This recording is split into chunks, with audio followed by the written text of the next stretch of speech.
My name is Epsiba Beulah. Before I was a Hindu girl doing a lot of idol worship, and I was like completely a traditional girl, like accepting what father says, what the elder says, and I was used to respect all those things. And after coming to the Lord, and I stopped the tradition. I completely stopped the tradition, and I just entered into the love and compassion of the Lord.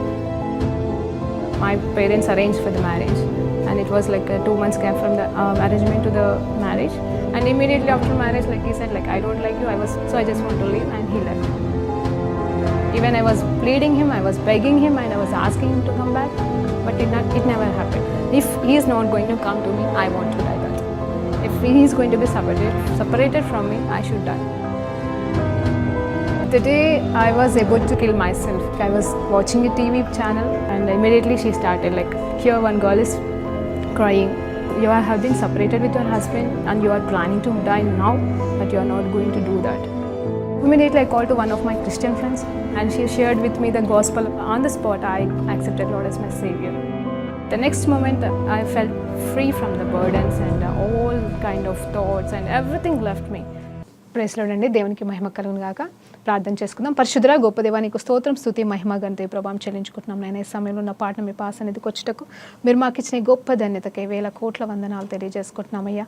దావీదు యొక్క చరిత్రని మేము ధ్యానిస్తుండగా ఈరోజు దావీదు మహారాజుతో మీరు చేసుకున్న నిబంధనని మేము జ్ఞాపకం చేస్తుండగా, ధ్యానిస్తుండగా మాతో కూడా మాట్లాడి ప్రభా ఆ నిబంధన మాకు కూడా వర్తిస్తాను ఈరోజు మాతో మాట్లాడమని వేడుకుంటూ యేసుక్రీస్తు నామములో ప్రార్థన వేడుకుంటూ సమర్పిస్తున్నాం తండ్రి, ఆమేన్.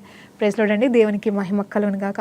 మరి ఈరోజు దేవాది దేవుడు మనకిస్తున్న అంశం ఏంటి అంటే దావీదు చరిత్రని మనం ధ్యానిస్తున్నాం కదండి. అందులోకి వెళ్ళి 9వ అంశముగా covenant of lord with David. అది ఎలాంటి అంటే మనము నిన్నటి దినమంతటిలో మనం ఏం నేర్చుకున్నామంటే ఆర్క్ ఆఫ్ ద లార్డ్, మందసం, దేవుని మందసాన్ని దావీదు ఎలా తీసుకొచ్చి ఉన్నాడు, ఎలా మరి దావీదు తనకు కలిగిన ఆశని నెరవేర్చుకొని మోసెస్ ద్వారా రూపించబడిన అంటే ఆజ్ఞాపించి తయారు చేయబడిన మందసాన్ని మరి దావీదు మహారాజు ఎలా తీసుకొచ్చాడు అనేది ఒకటైతే, అలాగనే మరి ఇక్కడ మందిరము కట్టాలన్న తన కోరికను కూడా మనము ఈరోజు ధ్యానించబోతున్నాము. మరి నిబంధన, మొదటిగా దేవుడు దావీదుతో చేసిన నిబంధనని జ్ఞాపకం చేసుకుందాం. మరి 9వ భాగముగా 2 సామ్యుయేలు 7వ అధ్యాయాన్ని మనము ధ్యానించబోతున్నామండి. 7వ అధ్యాయం 2 సామ్యుయేలు 7వ అధ్యాయము 1వ వచనం నుండి మనం ధ్యానించబోతున్నాం. అయితే ఇక్కడ యెహోవా నలుదిక్కులా అతని శత్రువుల మీద అతనికి విజయమునిచ్చి అతనికి నెమ్మది కలగజేసిన తర్వాత రాజు తన నగరి యందు కాపురముండి నాతానను ప్రవక్తను పిలిపినంపి, నేను దేవదారు మానులతో కట్టిన చూడండి నగరి యందు వాసము చేయుచుండగా దేవుని మందస్సము నిలిచి ఉన్నదా, నాతాను యెహోవా నీకు తోడుగా ఉన్నాడు, నీకు తోచినదంతయు నెరవేర్చమనెను. చూడండి ఇక్కడ మరి దావీదు మహారాజు అయితే తన కోసం అది ఈ గృహం అంటే మా ప్యాలెస్ కట్టించుకున్నాడండి మెల్లిమెల్లిగా.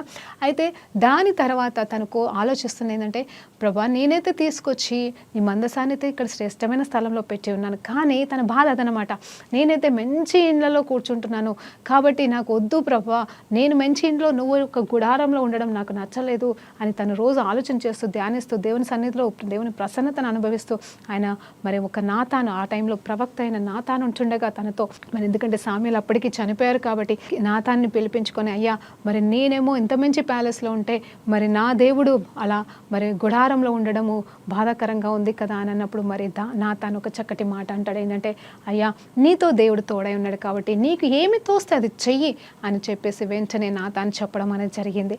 ఆ తర్వాత ఆ నైట్ నాతానికి ఎవరు ప్రత్యక్షమయ్యారో తెలుసా అండి? దేవాది దేవుడు. నెక్స్ట్ వచనాల్లో ఉంటుందండి.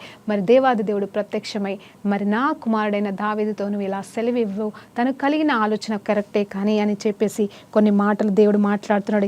5వ వచనం, నీవు పోయి నా సేవకుడగు దావీదుతో ఇట్లనము, యెహోవా నీకు ఆజ్ఞ ఇచ్చినదేమనగా నాకు నివాసముగా ఒక మందిరమును కట్టుదువా, ఐగుప్తులో నుండి నేను ఇశ్రాయేలును రప్పించిన నాటి నుండి నేటి వరకు మందిరములో నివసింపక డేరాలో గుడారాలలోనూ నివసించుచు సంచరించి తిని. చూడండి, డేరాలోను గుడారములలోనూ నివసించుచు సంచరించి తిని ఇశ్రాయేలుల తో కూడా నేను సంచరించిన కాలమంతయు నా జనులను పోషించుడని నేను ఆజ్ఞాపించిన ఇశ్రాయేలులో గోత్రములలో ఎవరితోనైనను దేవదారుల అయినను మందిరం ఒకటి మీరు నాకు కట్టింపకపోతరే అని నేను ఎవడితోనైనా అని ఉంచిన, కాబట్టి నీవు నా సేవకుడగు దావీదుతో ఇలాగు చెప్పు, సైన్యములకు అధిపతియగు యెహోవా నీకు సెలవిచ్చినదేమనగా, గొర్రెల కాపులోనున్న నిన్ను గొర్రెల దొడ్డిలో నుండి తీసి ఇశ్రాయేలులను నా జనుల మీద అధిపతిగా నియమించి తిని, నీవు పోయి చోట్ల నెల్లను నీకు తోడుగా నుండి నీ శత్రువులందరినీ నీ ఎదుట నిలవకుండా నిర్మూలము చేసి లోకములోను నీ గనులైన వారికి కలుగు పేరు నీకు కలగజేసి ఉన్నాను. మరియు ఇశ్రాయేలులను నా జనులను ఇకను కదిలింపకుండా తమ స్థలములందు నివసించున్నట్లు దాని యందు వారిని నాటి పూర్వం ఇశ్రాయేలులను నా జనుల మీద నేను న్యాయాధిపతులను నియమించిన తర్వాత జరిగించుచు వచ్చినట్లు దుర్బుద్ధి గల జనులను ఇకను వారిని కనిపెట్టకయుండునట్లుగా చేసి నీ శత్రువుల మీద నీకు జయమిచ్చి నీకు నెమ్మది కలగజేసి ఉన్నాను. మరియు యెహోవానగు నేను నీకు తెలియజేయనదేమనగా, నేను నీకు విశ్రాంతిని కలగజేదును. నీ దినములు సంపూర్ణమగునప్పుడు నీవు నీ పితరులతో కూడా నిద్రించిన తర్వాత నీ గర్భములో నుండి వచ్చిన నీ సంతతిని హెచ్చించి రాజ్యమును అతనికి స్థిరపరచెదను. అతడు నా నామ ఘనత కొరకు నా మందిరమును కట్టించును. అతని రాజ్య సింహాసనమును నేను నిత్యముగా స్థిరపరచెదను. నేను అతనికి తండ్రి అయి ఉండును, అతడు నాకు కుమారుడై ఉండును. అతడు పాపము చేసిన ఎడల నరులందరితోనూ మనుష్యులకును తగులు దెబ్బలతోనూ అతని క్షీణింతుని గాని నిన్ను స్థాపించుటకై నేను కొట్టివేసిన సౌలుకు నా కృప దూరమైనట్లు అతనికి నా కృప దూరము చేయను. నీ మట్టుకు నీ సంతానమును నీ రాజ్యమును నిత్యము స్థిరమగును, నీ సింహాసనము నిత్యము స్థిరపరచబడును అనేను. తనకు కలిగిన దర్శనమును బట్టి ఈ మాటల నుంచి చొప్పున నాతాను దావీదునకు వర్తమానము తెలియజెప్పెను. హల్లెలూయా. చూడండి, నేను 1వ వచనం నుండి ఆల్మోస్ట్ 15వ వచనం వరకు చదివి ధ్యానించాను. ఎందుకంటే 1 నుండి చివరి వరకు ఈ వచనాలన్నీ కూడా దేవుడి మాటలండి. అంటే ఇప్పుడు 5వ వచనం నుండి 15 ఈ 10 వచనాలు కూడా దేవుడు తన నోటితో తన మాటలు దావీదుకి పలుకుతున్న మాటలు. నిజం చెప్పాలంటే ఎక్కడ కూడా దావీదు చరిత్ర అంతట్లో చూసినప్పుడు దావీదు నిజంగానే దేవుని సన్నిధిలోకి లేకపోతే ఎఫోదుని తెమ్మని తెచ్చి అడుగుతాడు. ఎలా అంటే, నేను వెళ్ళొచ్చినా ప్రభా, నేను ఈ పని చేయొచ్చినా ప్రభా అని అలా మాట్లాడుతుంటే దేవుడు వెళ్ళొచ్చు వెళ్ళకూడదు అని గైడెన్స్ ఇచ్చుకుంటూ వచ్చాడండి. అయితే ఇక్కడ స్పష్టంగా దేవుడు నిజంగా మొదటిసారిగా దావీదుతోనే అయితే డైరెక్ట్గా ఇక్కడ కూడా మాట్లాడలేదు, కానీ నాతానుతో మాట్లాడి నాతాను నుండి కబురు పంపించినట్టుగా దేవాది దేవుడు ఇక్కడ రాపిస్తున్నాడండి. ఏమంటున్నాడంటే, దావీదుకు కలిగిన ఆ కోరికని, మందిరము కట్టించాలన్న కోరికని నేను ఒక మాట ఉంటుందండి, నేను నీకు మందిరం కట్టకుండా నేను నిద్రించను, నేను నా పడక మీదకి నేను ఎక్కను అంటాడనమాట. చూడండి, నేను ప్యాలెస్లో ఉండను, నేను కూడా నీతో పాటుగానే నువ్వెక్కడున్నావో అక్కడే కూర్చుంటానని ఆయన ప్రసన్నతలోనే గడుపుతూ ఉంటాడండి. గతంలో చెప్పినట్టుగా 7 మార్లు ఎలా ప్రార్థించాడు అంటే మందసంలోనే వెళ్ళి ప్రార్థించుంటాడేమో అండి నాకు తెలిసి. ఆ రీతిగా ఉన్న ఈ దావీదుతో దేవుడు మాట్లాడేశాడు. ఏంటంటే, నువ్వేమనుకుంటున్నావు, మోసే సమయంలో నుండి తయారు చేయబడిన ఈ గుడారాల్లో ఈ మందసంలో నేను సంచరిస్తున్నాను, తిరుగుతున్నాను, వారు ఎక్కడికి వెళ్తే వారితో పాటుగా ఇందులోకి వెళ్ళి నేను వెళ్తా ఉన్నాను, మాట్లాడాల్సిన వారితో మాట్లాడుతున్నాను, ఉండే చోట ఉంటున్నాను, నేనేమైనా వాళ్ళని నాకు కట్టమని నేను అడిగానా, ఇదంతా నాది కాదా అంటూ తర్వాత అంటున్నాడు ఏంటంటే, నీ కోరికని బట్టి సంతోషమే, ఇదిగో నిన్ను పిలిచి ఉన్నాను, నువ్వు గొర్రెల కాపరిగా ఉన్న వారిని నిన్ను ఇక్కడ ఉన్న వారితో సమానం అన్నట్టుగా గొప్ప చేసి ఏ రాజు కూడా నీ అంతటి రాజు ఉండకుండా నిన్ను ఎంతో గొప్పగా ఈ లోకంలో నేను చేసి ఉన్నాను. కాబట్టి అంత మాత్రమే కాదు, ఇదిగో నీవు కోరుకున్నట్టుగానే మందిరము కట్టబడుతుంది, కానీ నువ్వు కాదు. క్లియర్ ఇక్కడ అంటే ఈ అధ్యాయంలో అయితే ఈ రీతిగా రాయబడిందండి. నాకు తెలిసి దినవృత్తాంతములు కానీ లేకపోతే రాజుల గ్రంథాలు కానీ మనం ధ్యానించినప్పుడు, దావీదు గురించి ధ్యానించినప్పుడు అక్కడ నువ్వు పాపము చేశావు కాబట్టి అని కూడా చెప్పబడుతుంది. అంటే రక్తం పాపం అని కాదు, కానీ రక్తం చెందించావు కాబట్టి, అంటే నీ చేత ఎంతో మందిని నువ్వు చంపేశావు. అంటే యుద్ధంలో చాలా మంది నీ చంపేస్తూ ఉంటాడు కదండి. అంటే యుద్ధాలలో ఎంతో మంది రక్తపాతం జరుగుతూ ఉంటుంది. ఒక రాజుగా నీ వల్ల మందిరం కట్టడానికి లేదు అని చెప్పేసి తర్వాత చెప్తాడండి. కానీ ఇక్కడ మాటికి ఏం చెప్తున్నాడంటే, నిన్ను నేను ఎన్నుకోలేదు ఈ విషయంలో, కానీ ఏంటంటే నీ కుమారుడు నీ శరీరం నుండి వచ్చే నీ కుమారుడిని నేను ఎన్నుకుంటాను, ఆ కుమారుడు నా నిమిత్తం మందిరం కడతాడు అని చెప్పేసి ఒక క్లుప్తమైన మాట అండి. అంటే నెక్స్ట్ ఎన్నో జరగాల్సినవి, కానీ మొదటిగానే తనకు కలిగిన మొదటి కోరిక మరి ఆ గుడారాన్ని మందిరంగా చేయాలన్న తపనకి జవాబుగా దేవుడిచ్చిన మాట ఏంటి అంటే, మరి నువ్వు కాదు కానీ నీ కుమారుడు మందిరం కడతాడు. సరే, ఆ మందిరం గురించి పక్కకు పెడితే నేను నిబంధన చేసుకుంటున్నాను నీతో నేను ఎలాంటి నిబంధన చేస్తున్నాను అంటే, ఎవరు కూడా నీ నుండి ఈ రాజ్యాన్ని నా నిబంధనని కొట్టేయలేనంతగా శ్రేష్టమైన నిబంధనని నేను చేస్తున్నానని అంటున్నాడు. చూడండి 13వ వచనం, అతడు నా నామము ఘనత కొరకు ఒక మందిరమును కట్టును, అతని రాజ్యము సింహాసనము నేను నిత్యముగా స్థిరపరచెదను, నేను అతనికి తండ్రి అయి ఉందును, అతడు నాకు కుమారుడై ఉండును. అతడు పాపము చేసిన ఎడల నరులందరితోనూ మనుషులతోనూ తగులు దెబ్బలతోనూ అతని శిక్షింతును. కానీ చూడండి, అతడు కానీ ఒకవేళ ఆ కుమారుడు ఎవరైతే తప్పు చేస్తే నేను అతనితో అయితే స్థిరపరుస్తాను, అతనికి నా రాజ్యం నిత్యము నిలబెడతాను. అంటే తన సంతానానికి, అలాగే దావీదు సంతానముకి నిత్యము ఈ రాజ్యం ఉంటుంది, అది ఉండిపోతుంది. కానీ ఒకవేళ తను తప్పు చేస్తే నేను తనని శిక్షిస్తాను, తన తర్వాత వారిని కూడా శిక్షిస్తాను. కానీ మరి సౌలుని జ్ఞాపకం చేస్తున్నాడండి ఇక్కడ దావీదుతో. ఏంటి తెలుసా, సౌలు మీద నుండి నా కృప తొలగిపోయింది కదా, ఆ రీతిగా. అంటే ఇంగ్లీష్లో అయితే కరుణ అని ఉంటుందండి, అంటే ఇట్స్ కృప అని రాయబడలేదు, అక్కడ ఏమని రాయబడింది అంటే మర్సీ అని రాయబడింది. ఇక్కడ నేను ఒక మాట చెప్తానండి, మీకు జాగ్రత్తగా వినండి. కృప అనేది నిజమే, దేవుడిచ్చే కృప అది ఉచితమే, దేవుని ఇచ్చేది మనకి. కృప చొప్పునే మనము రక్షించబడుతున్నాము. ఆ కృప ఎవరో కాదు, మరి యేసు ప్రభు వారే. ఆయన కార్చిన రక్తము ద్వారా మొదటి నుండి ఆయన చేసిన త్యాగాలన్నింటిని బట్టి మనము రక్షించబడుతున్నాము కృప వలనే అని. నిజమే అండి, కృప మంచిదే, కానీ కృప కంటే శ్రేష్టమైన కరం ఇంకొకటి ఉంది. ఏంటి తెలుసా అండి, మర్సీ, కనికరం. యాక్చువల్ ఇంగ్లీష్లో మర్సీ అని రాయబడి ఉంటుందండి. నేను ఎందుకు ఈ మాట చెప్తున్నానంటే, కనికరము కావాలి దేవుడి, కృప కంటే కూడా కనికరము కావాలి అనేది మరి దేవుడు జ్ఞాపకం చేస్తున్నాడు. ఆయన కనికరము ఉంటే మనము ఎన్ని పాపాలు చేసినా కానీ దేవుడు క్షమిస్తాడు అనేది ఒక సత్యం అనేది అనుభవించవచ్చండి. ఎందుకంటే ఆయన కనికరం లేకుండా కృపను కూడా మనం పొందుకోలేము. నేను నిజంగా చెప్తున్నాను.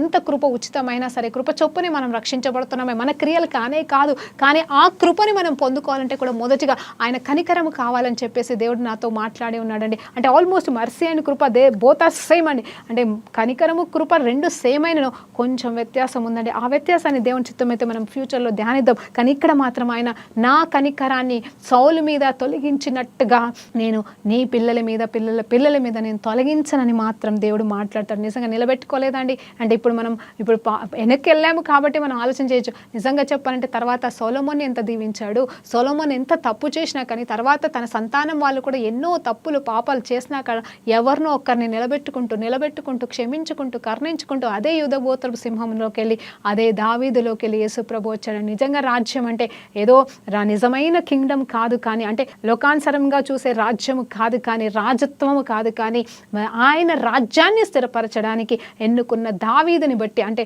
ఈ దావీదు సంతానముగా రావాల్సిన ఆ లైన్ని కనికరాన్ని పొడగొట్టలేదండి దేవుడు. కనికరాన్ని మానుకోలేదు. శిక్షిస్తున్నాడని చెప్పాడు, శిక్షించాడు. నిజంగా తర్వాత తరాలు ఎంతోమంది శిక్షించబడ్డారు, తృణీకరించబడ్డారు, గొడవలైనాయి, విభాగాలైపోయాయి. కానీ దేవుడు మాత్రం నమ్మకమైన వాడిగా దావీదు కుమారుడుగానే ఇదిగో ఇక్కడ చేయబడిన ఈ వాగ్దానము, ఈ నిబంధన అండి, దేవుడు దావీదుతో చేసిన నిబంధన ఇదండి. ఈ నిబంధనను బట్టి యేసు ప్రభు వారు దావీదులోకి వెళ్ళి రావడం అనేది జరిగింది. హల్లెలూయా, దేవునికి మహిమ కలుగుగాక. నిజమేనండి, అబ్రహాము సంతానముగా, అలాగే దావీదు సంతానముగా, ఆ తర్వాత యేసు ప్రభు అని చెప్పి మత్తయి సువార్తలో చూసినప్పుడు మొదటి అధ్యాయం మనం ధ్యానించినప్పుడు అబ్రహాము సంతానమైన దావీదు సంతానమైన యేసు వంశావళి అని చెప్పేసి ఈ ముగ్గురు గురించి శ్రేష్టంగా రాయబడుతుందండి. హల్లెలూయా, దేవునికి మహిమ కలుగుగాక. సో దానికి కారణం ఇక్కడ మరి మోజెస్తో అయితే ఎన్నోసార్లు దేవుడు మాట్లాడి ఉన్నాడు, కానీ మోజెస్తో నిబంధన లేదు. అబ్రహాంతో నిబంధన చేసుకున్న దేవుడు ఇస్సాకుతో చేశాడు అదే నిబంధనని స్థిరపరచుకుంటున్నాడు, జ్ఞాపకం చేస్తున్నాడు. ఇదిగో నీ తండ్రితో నేను చేసిన నిబంధనని అనుకుంటూ మరి అక్కడ ఇస్సాకుతోనూ యాకోబుతోనూ తర్వాత కొంతమందితో దేవుడు మాట్లాడి ఉంటాడేమో, కానీ నిజంగా చెప్పాలంటే ఆ తర్వాత పితరులతో చేసిన మరి వాగ్దానం అంటూ పితరులతో చేసిన నిబంధనని బట్టి అని చెప్పేసి నూతన నిబంధన అంతా కూడా మనం చదువుతాం, పాత నిబంధనలో కూడా మనం చదువుతూ ఉంటాం. కానీ తర్వాత తను చేసిన శ్రేష్టమైన డైరెక్ట్ నిబంధన దావీదుతో అండి. అందుకోసమే covenant of lord with David అనే మాటని ఈరోజు మనం ధ్యానిస్తున్నామండి. అంత గొప్ప నిబంధనని మరొక్కసారి స్థిరపరుస్తున్నాడు. అబ్రహాముకి ఇచ్చిన నిబంధనని ఈరోజు మరలా అంటే ఇక్కడ మరి దావీదుకి స్థిరపరుస్తూ దాన్ని ఎప్పటి వరకు అంటే చిరకాలము హల్లెలూయా, దేవునికి మహిమ కలుగుగాక, ఎప్పటికీ ఎల్లవేళలా ఉంటుంది అని చెప్పేసి ఆ రాజ్య స్థాపన నిమిత్తము, దేవుని రాజ్య స్థిరత్వం నిమిత్తము మరి ఇది ఎల్లవేళలా ఉంటుంది, దీన్ని నేను తొలగించనని యేసు ప్రభు రూపంలో వచ్చేంత వరకు మరి ఆయన నిలబెట్టుకున్నాడండి. ఇప్పటికీ ఆయన ద్వారా మనం ఒక రాజ్యముగాను ఒక యాజకులుగాను మరి మనము చేయబడి ఉన్నాం. ఇప్పుడు ఆ మందిరమే అవసరం లేదు, కానీ మనల్ని మందిరంగా మార్చుకున్నాడు. ఆ నిబంధన ఇప్పుడు మన జీవితాలతో, మన శరీర ప్రాణాత్మ దేహంతో చేసుకొని, మనతోనే నిబంధన చేసుకొని, మనల్ని నిబంధన కర్తలుగా అంటే ఆయనతో నిబంధనలు కర్తలు అండి. ఇద్దరి మధ్యలో నిబంధన ఉంటుంది. మరి ఆ ఇద్దరి మధ్యలో నిబంధనలో యేసు ప్రభు వారు ఒకవైపు నుండి మనల్ని ఒకవైపు నుండి నిలబెట్టి మరి నిబంధన కర్తలుగా మనల్ని చేసి ఉన్నాడు. అందుని బట్టి దేవునికి మహిమ కలుగును గాక. ఏదేమైనా సరే దేవాది దేవుడు మనతో మాట్లాడుతున్నాడండి. చూడండి, తప్పు చేస్తే అయితే శిక్షిస్తాను, కానీ నిబంధన కనికరాన్ని మాత్రం నేను తొలగించను. కారణం ఏంటంటే యేసు ప్రభు వారు దావీదు నుండే రావాలి. ఎందుకు తెలుసా అండి? ఈ మనము గత 8 రోజుల నుండి ఈరోజు 9వ రోజుగా ధ్యానిస్తున్న వాటన్నింటిని మనం జ్ఞాపకం చేస్తే దీస్ ఆర్ ద రీజన్స్ అని చెప్పొచ్చు, దేవుని ప్రణాళిక అని చెప్పొచ్చు, ఆయన ఉన్నత ఏర్పాటు అని చెప్పొచ్చు, అనాది సంకల్పం అని చెప్పొచ్చు. దావీదుని దేవుడు ఎందుకు ఎన్నుకున్నాడు అనేది తర్వాత విషయం, కానీ దావీదు ఎన్ని పరీక్షల గుండా వెళ్ళినా గెలిచి ఉన్నాడు కాబట్టి he has made the covenant with David once again after thousands of years అండి. దేవునికి మహిమ కలుగును గాక. మీకు ఒక విషయం గుర్తు చేస్తున్నాను, దేవుడు జ్ఞాపకం చేస్తున్నాడు. మత్తయి సువార్త 1వ అధ్యాయంలో వంశావళి చూసినప్పుడు అబ్రహాం నుండి దావీదు వరకు 14 సంవత్సరాలని, మళ్ళీ దావీదు నుండి కొన్ని తరాలు అని చెప్తాను.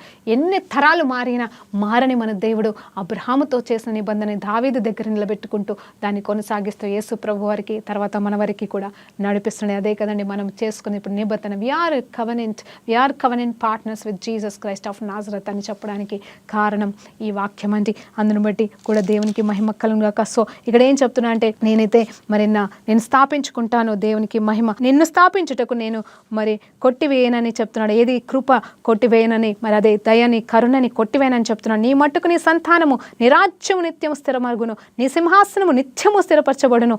ఆయన తనకు కలిగిన దర్శనాన్ని బట్టి, అవునండి, ఇది ఎవరికి ఇచ్చాడు అంటే నాతానికి ఇచ్చాడు.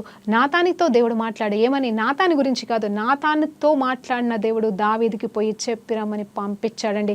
ఆ రీతిగా దావీదు మాటను అందుకొని ఎంతో ఆనందిస్తాడండి. ఎంత ఆనందిస్తాడు తెలుసండి? He starts giving thanks to the lord. ప్రభా నేను ఏ పాటి వాడనని చెప్పేసి తర్వాత వచనాలన్నీ కూడా మరి తర్వాత దావీదు రాజు లోపల ప్రవేశించి యెహోవా సన్నిధిలోకి ప్రవేశించి, ఏదంటే ఆ గుడారంలోకి అనకండి, ఆ గుడారంలోకి ప్రవేశించి ఏమంటున్నాడు తెలుసా? ఇలాగూ మనవి చేస్తున్నాడంట, నా ప్రభువా యెహోవా, ఇంతగా నీవు నన్ను హెచ్చించుటకు నేను ఏ పాటి వాడను, నా కుటుంబం ఏ పాటిది, ఇంతగా ఇచ్చిగా చేసినందుకు నీ దృష్టిని కొంచెమైనా మానవుల పద్ధతి బట్టి బాహుకాలము జరిగిన తర్వాత నీ దాసుడైన నా సంతానమునకు కలుగబోవుదానిని గూర్చి నీవు సెలవిచ్చి ఉన్నావు. యెహోవా నా ప్రభువా, దావీదు అని నేను ఇక నీతో ఏమి చెప్పుకొందును?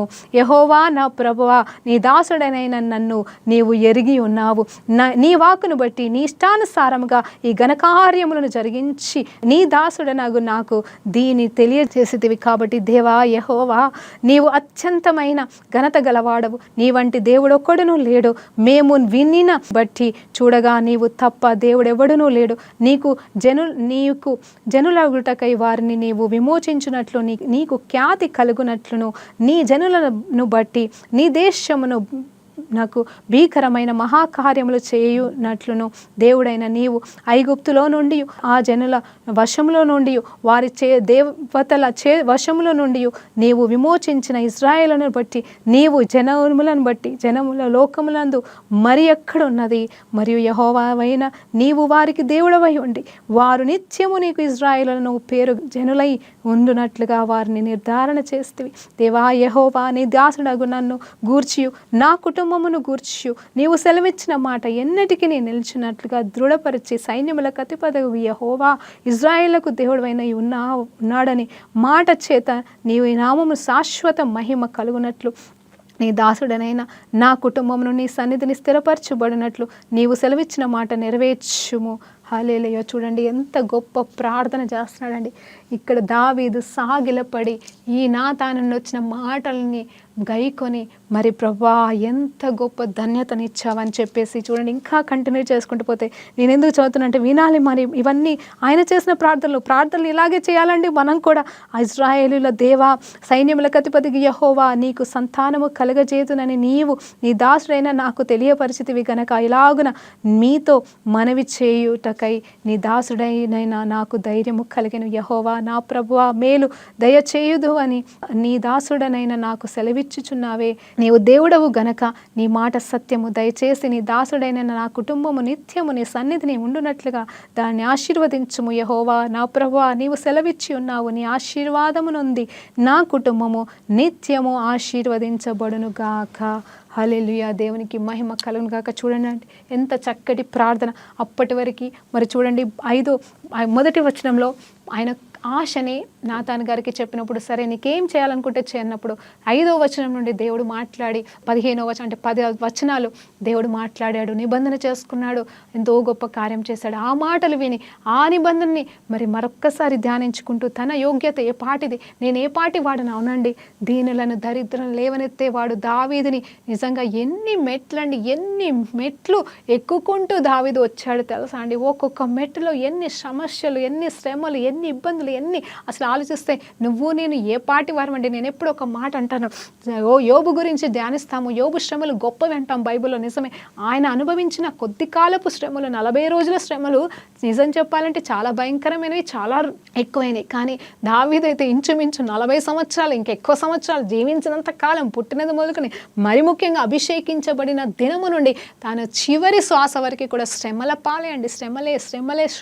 శ్రమలు లేని దినం అంటూ దావీదు జీవితంలో ఒక్కరోజు కూడా లేదు. అయినా కూడా దేవుని పాదాలు విడిచిపెట్టలేదు, దేవుని ఒక్కరోజు కూడా ప్రశ్నించలేదు, దేవుణ్ణి ఒక్కరోజు విడిచిపెట్టలేదండి. అందుకే అండి హృదయానుసారుడయ్యాడు. సో దేవుని సన్నిధిలో ఇవన్నీ జ్ఞాపకం చేసుకుంటూ తన దీన స్థితిని జ్ఞాపకం చేసుకుంటూ తన ప్రయాణించిన ప్రయాణాన్ని జ్ఞాపకం చేసుకుంటూ ఏంటి ప్రభా ఇన్ని శ్రమలు ఇచ్చావు నాకు అని ప్రశ్నించట్లేదు. కానీ నాకు ఇంత ధన్యతనిచ్చావా, నన్నుకింత గొప్ప ధన్యత ఇచ్చావా అంటే నిజమే. ఆ ధన్యతకి కారణం ఏంటి తెలుసా అండి, దావీదు ప్రతి పరీక్షలో పాస్ అయిపోయాడు. నువ్వు కూడా పాస్ అయిపోతే నీకు అలాంటి దీవెనలు ఉంటాయి. ఫెయిల్ అయినా కూడా మళ్ళా నిలబడు, మళ్ళీ రాయి, అలాగే దేవుడు సహాయం చేస్తాడు. అందును బట్టి కూడా నీ దేవునికి మహిమ కలుగును గాక. సో దేవుని ఎదుట దేవా ఏ పాటి వాడను, నీ దాసుడనైనా నన్ను ఇంత కరుణిస్తావా, ఇంత దర్శించావా, ఇంత చేసినావా అని ప్రశ్నించట్లేదు. కానీ ఆశీర్వాదాన్ని పొందుకుంటున్నాడు, నమ్ముతున్నాడు. సొలొమోను అని కుమారుడు పుట్టబోతున్నాడు అని తెలియదు, కానీ ఒక కుమారుడని దేవుడు చెప్తా ఉన్నట్టుండగా ఆయన ఎంతగానో మరి ఆనందిస్తున్నానండి.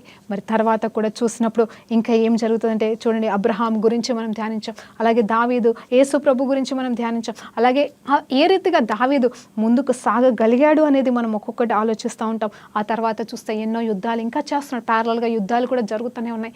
అన్ని వైపుల నుండి హీ గాట్ రెస్ట్ అండి. చూడండి రెస్ట్ ఇచ్చేసాడు అక్కడ అన్ని వైపుల నుండి. 7వ అధ్యాయం 1వ వచనం చూసినప్పుడు అతనికి నెమ్మది కలిగ చేసి ఉన్నాడంట. మరి ఎలాంటి నెమ్మది అంటే ఇంకా యుద్ధాలు అనేది ఆల్మోస్ట్ తగ్గిపోయాయి. ఎందుకంటే చూడండి 11వ వచనం దేవుడిచ్చిన మాట, నీ శత్రువులు మీద నీకు జయమునిచ్చి నీకు నెమ్మది కలిగజేసి ఉన్నాను. చూడండి అయిపోయింది అక్కడ. మరియు యెహోవానగు నేను నీకు తెలియజేయునదేమనగా నేను నీకు సంతానము కలగజేస్తాను. చూడండి మొదటిగా నేను నెమ్మదిని కలగజేసి ఉన్నాను. నిజం చెప్పాలంటే తన జీవితంలో సమస్యల్ని బట్టి, తను ఎదుర్కొన్న పోరాటాలని బట్టి నెమ్మది గురించి మాట్లాడట్లేదండి ఇక్కడ దావీదుతో.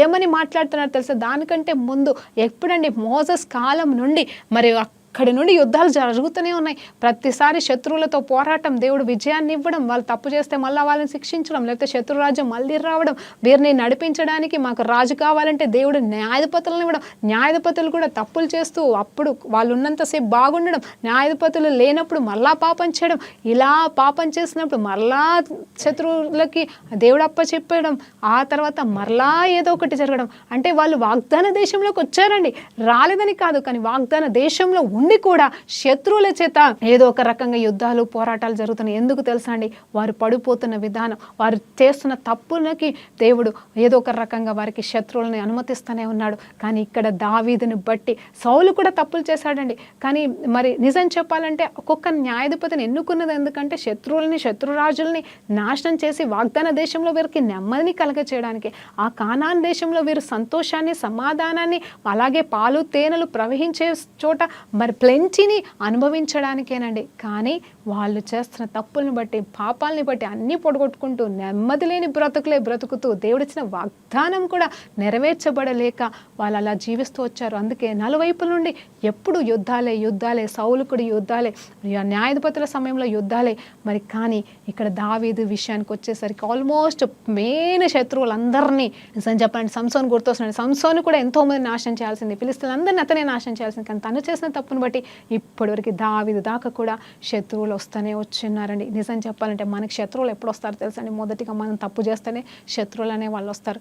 సాతాను గడి శత్రువే కావచ్చు, కానీ మనం తలుపులు తీసేది మాత్రం మనం చేసే తప్పును బట్టి. మనం చిన్న కిటికీ తీస్తే వాడు పెద్దగా తలుపులు తీసేసుకొని లోపలికి వచ్చి మన జీవితాలతో ఆటలాడుతూ ఉంటాడు. అయితే ఇక్కడ దేవుడు దావీదుకి మాత్రమే ఇవ్వట్లేదు, కానీ ఇదిగో ఆ వంశావళికి మరి నిజం చెప్పాలంటే దేవుడిచ్చిన వాగ్దానపు స్థలాన్ని మరి ఎవరెవరికైతే వాగ్దానం చేసే ఎవరికండి తన ప్రజలకి, ప్రత్యేకమైన ఇజ్రాయెల్ జనాంగంకి వాగ్దానం చేసిన స్థలాల గురించి, మరి ఆ ప్లేస్ల గురించి మాట్లాడుతూ ఆ ప్లేస్లకి, ఆ స్థలాలకి, అక్కడ ఉంటున్న ఆ మనుషులకి నేను శత్రువుల ఎదుట నెమ్మదిని కలగజేసి ఉన్నానని చెప్తా ఉన్నాడు. ఆ వాగ్దానము దావీదు ద్వారా ఇక్కడ సంపూర్ణమై అదండి నిజమైన నెమ్మది. కేవలం దావీదుకు మాత్రమే కాదు, ఆ రాజ్యానికి నెమ్మదిని ఇచ్చి ఉన్నాడంట. చూడండి, చాలా సంవత్సరాల తర్వాత దేవుడిచ్చిన వాగ్దానం అక్కడ నెరవేర్చబడింది. ఆ రీతిగా మన జీవితంలో కూడా, మన జీవితంలో పోరాటాలు వస్తూనే ఉన్నాయండి, పడిపోతూ ఉంటాం, లేస్తూ ఉంటాం. కానీ ఒక టైం ఉంటుందంట, సాచురేషన్ పాయింట్ లాగా, మరి కెమిస్ట్రీ వాళ్ళకి అర్థమవుతుంది ఇది. సో ఏంటంటే ఆ సాచురేషన్ పాయింట్ వచ్చేంతవరకు మనకి పోరాటాలు ఉంటాయి.